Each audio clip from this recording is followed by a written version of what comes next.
The prison security failure that let one inmate walk free. Texas. They had 7 minutes to find him. No one believed the warning. Stay with this story. What happens next almost didn't get stopped. The control room clock clicked over to 2:14 when the monitor blinked. Not an alarm. Not a fault. Just a brief pause in a camera feed that never paused. The officer on duty leaned closer, expecting the image to refresh. It didn't. The corridor outside cell block D reappeared a second later, empty and quiet, exactly as it should be. Too quiet.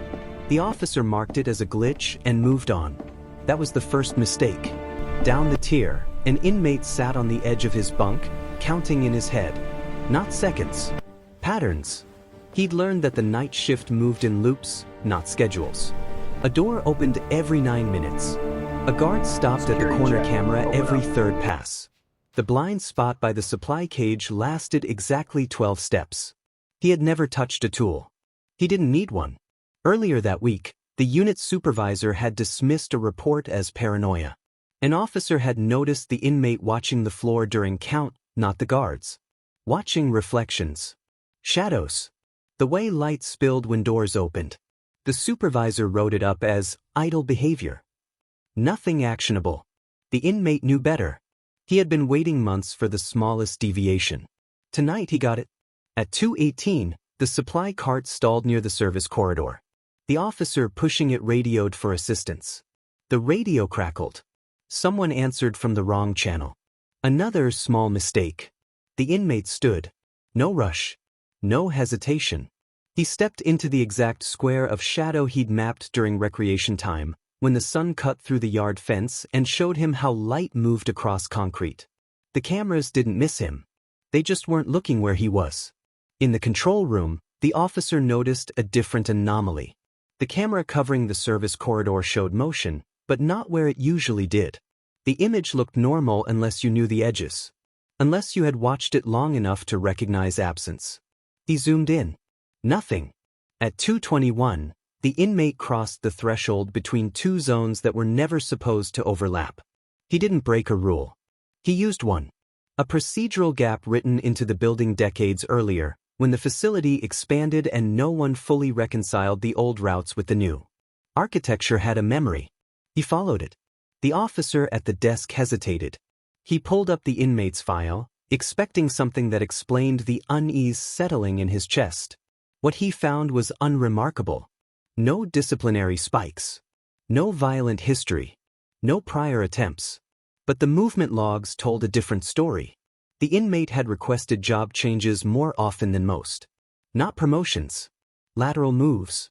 Positions that let him stand near doors, carts, and cages. Each request approved without comment. Observation masquerading as compliance. At 2:24, a guard walked past the service corridor and saw nothing. The inmate was pressed flat against the wall, in a recess no one remembered existed. He'd tested it during maintenance hours, when the noise-covered movement and the smell of cleaning chemicals made guards hurry. The building gave him cover. The control room officer finally called it in. Not an alarm. A check. Can someone verify corridor C? The reply came back casual. Clear.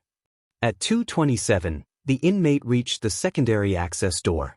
It wasn't locked. It wasn't supposed to be. It was monitored by a camera whose angle had been adjusted years earlier to reduce glare. The glare had been the warning. He waited, counted, watched the shadow of the door frame creep as the lights cycled. When it hit the mark he'd memorized, he moved. The camera saw him. The system didn't. At 2:29, the control room officer noticed the timestamp on the feed was off by 2 seconds. Not enough to trigger anything. Enough to bother him. He froze the frame. There was a blur at the edge. A human outline where no one should be. He hit the call button.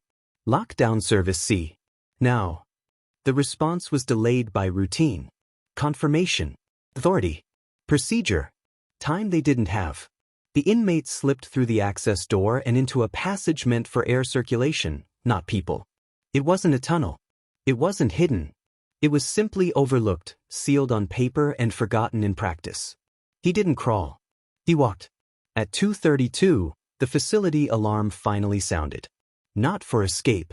for unauthorized movement. A softer alert, the kind meant to catch mistakes before they mattered. The officer in the control room stood. His chair clattered backward. "Where is he?" someone asked. No one answered. The feeds showed empty corridors, locked doors, guards moving into position, everything functioning exactly as designed. Except the design had assumed one thing, that no one would ever learn it this well. At 2:35, the inmate reached the final barrier. Not a fence, not a gate. A timing window between two automated locks that were never meant to open in sequence. He'd learned the sequence by listening, by noticing the hum of motors, by counting the seconds between sounds. He waited until the hum changed. Then he stepped forward. In the control room, the officer pulled up the access logs. His heart dropped. The system showed no forced entries, no alarms tripped, no overrides used. The inmate wasn't breaking through. He was moving with permission the system didn't know it was giving. At 2:38, the facility went dark for 3 seconds. A scheduled power cycle. Approved. Ignored by everyone. Except the inmate. When the lights returned, he was gone. Not outside. Not free. Gone from the map.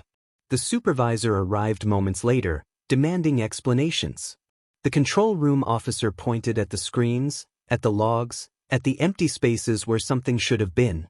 "This wasn't random," he said. He knew. The supervisor shook his head. "No one knows the system like that." They pulled the inmate's movement history again, this time slower. Patterns emerged that hadn't mattered before. Where he stood during count. Which jobs he requested. The cameras he lingered near. Observation layered on patience. At 2:47, a search team found the access door ajar. No damage. No tools. No marks. Just a door that had been used the way it was designed to be used. Silence filled the corridor. The supervisor turned pale. "How long has that been there?"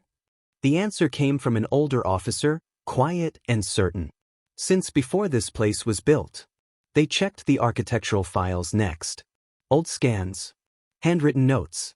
Revisions stacked on revisions. Somewhere between updates, a passage had been sealed on paper but not in concrete. And the inmate had found it.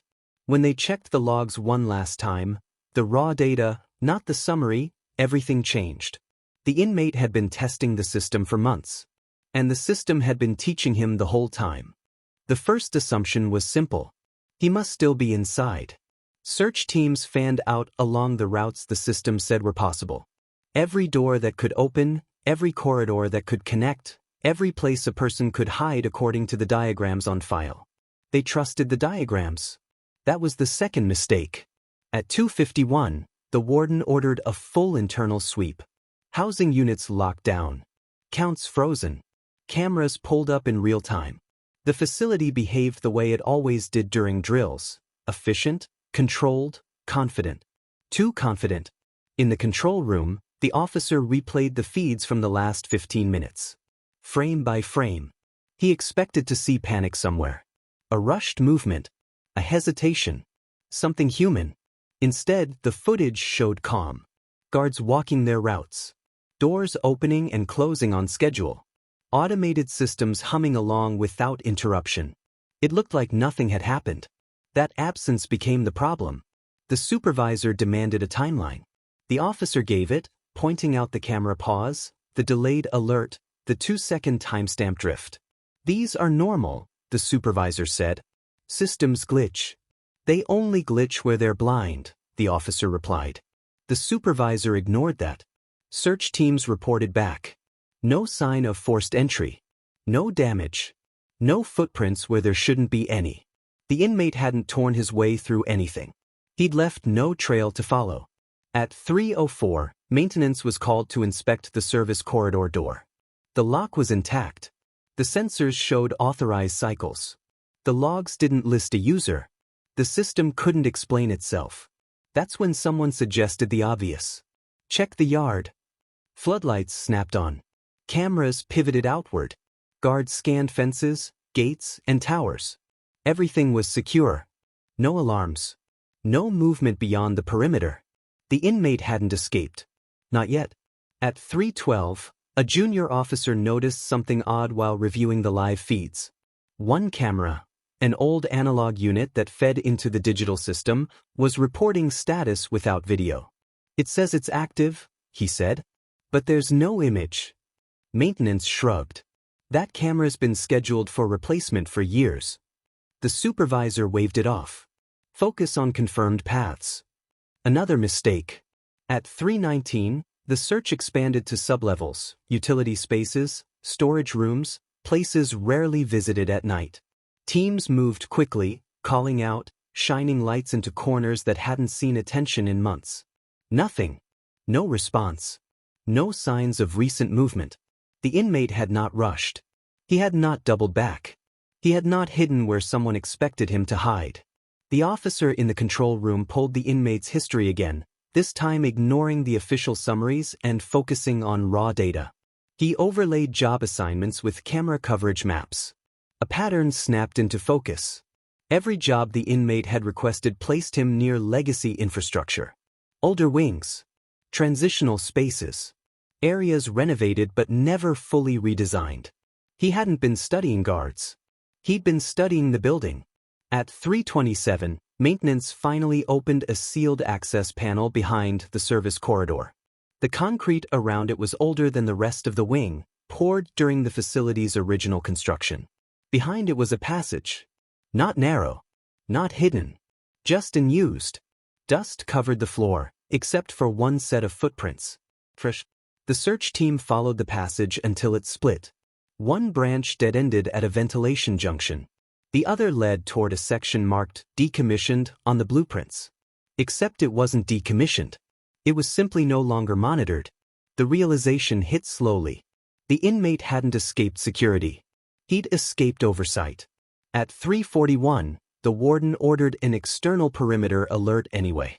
Not because they believed he was outside, but because they no longer knew where inside ended. Local law enforcement was notified with limited details. Unauthorized movement. Possible internal breach. No mention of escape, because saying it out loud made it real. At 3:49, a guard posted near the administrative wing reported a door cycling without input. It opened. It closed. No alarm. Maintenance checked the logs. The system recorded it as a scheduled test. No test had been scheduled. The supervisor's voice tightened over the radio. "Lock that section down." Too late. At 3:53, the inmate stepped into a space no inmate was ever meant to reach alone. A transitional zone between secure custody and administrative access. Not freedom. Not yet. But close enough to smell it. He paused there, listening. The building spoke back in vibrations and hums. He waited for the rhythm he'd memorized. The one that told him when the system would assume no one was present. He moved when it did. At 4:01, an officer reviewing external cameras noticed movement that didn't match any patrol route. Not running. Not hiding. Just walking. Inside the perimeter. "Zoom in," the supervisor said. The image sharpened. It was him.